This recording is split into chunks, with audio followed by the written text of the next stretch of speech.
Hi everyone, it is GuideHacks, and in this video I will show you how to turn on home button on your iPhone. Now let's get started. First we need to open our settings. Here we should scroll down and find option accessibility and just tap on it. Then in appearing menu we need to click on option which is called touch. Now we need to tap at assistive touch at the top and then tap the same option at the top and switch this function on. And home button appears on our screen. You can move it anywhere. When we tap on it, it brings different options. For example, we can go to our home page just by clicking on it.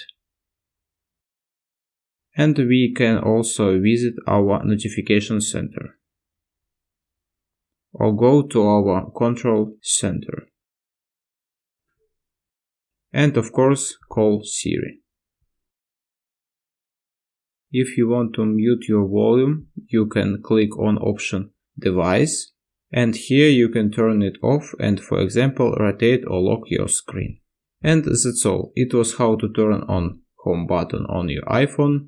Thanks for watching. If you found this video helpful, we would appreciate if you subscribe to our GuideHacks channel.